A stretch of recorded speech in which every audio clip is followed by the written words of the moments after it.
আসসালামু আলাইকুম রহমতুল্লাহ। অনেক ভাই জানতে চান যে ভাই ইউরোপে যেতে চাই, তো কোন ধরনের কাজ শিখে গেলে ভালো হবে। তো আসলে ব্যস্ততার কারণে আপনাদের রিপ্লাই দেওয়া হয় না। তো আমি আজকে কয়েকটি কাজের নাম বলি। নাম্বার ওয়ান যদি বলি, আপনি ওয়েল্ডিংয়ের কাজটা শিখতে পারেন। দ্যাটস মিন 1G থেকে 6G পর্যন্ত এটি খুব সুন্দরভাবে আপনাকে শিখতে হবে। তারপর নাম্বার টু যদি আমি বলি, স্টিল স্ট্রাকচার ফেব্রিকেশন কাজটা শিখতে পারেন। স্টিল স্ট্রাকচারের যে ফেব্রিকেশনের কাজগুলো হয়, এগুলো শিখতে পারেন আপনি। তারপর আমি যদি 3 নাম্বার বলি, ইলেকট্রিশিয়ানের কাজটা শিখতে পারেন। ইলেকট্রিশিয়ানের কাজটা হচ্ছে কি, আপনার ইন্ডাস্ট্রিয়াল যে ইলেকট্রিশিয়ান আছে সেইটা আপনি শিখতে পারেন। তারপর নাম্বার 4 যদি বলি, প্লাম্বিংয়ের কাজটা শিখতে পারেন, মানে পাইপ ফিটিং, প্লাম্বিং তো বুঝেন, এইটা শিখতে পারেন। নাম্বার 5 যদি আমি বলি, এসির কাজটাও শিখতে পারেন, খারাপ না, এসির কাজটাও ভালো।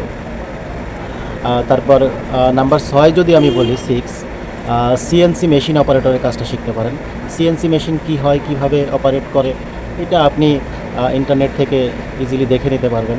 কোথাও থেকে একটি কোর্স করে দেন আপনি স্টার্ট করতে পারবেন। নাম্বার 7টা হচ্ছে আপনি ফর্ক লিফটটা শিখতে পারেন। এটা খুব ভালো একটা job. Forklift, that's mean আপনার হেভি ইকুইপমেন্ট অপারেটর হতে পারেন, বা হেভি আছে, আপনার হালকা আছে, মাঝারি আছে, ফর্কলিফট অপারেটর হতে পারেন।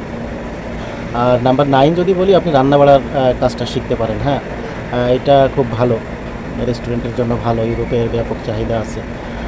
তারপর আপনার নাম্বার আরেকটা যদি বলি, সেটা হচ্ছে যে কেয়ার গিভারটা আপনি শিখতে পারেন। কেয়ার গিভারটা ভালো। কেয়ার গিভার যে এটা হচ্ছে আপনার বয়স্কদের সেবা করা বা এই টাইপের।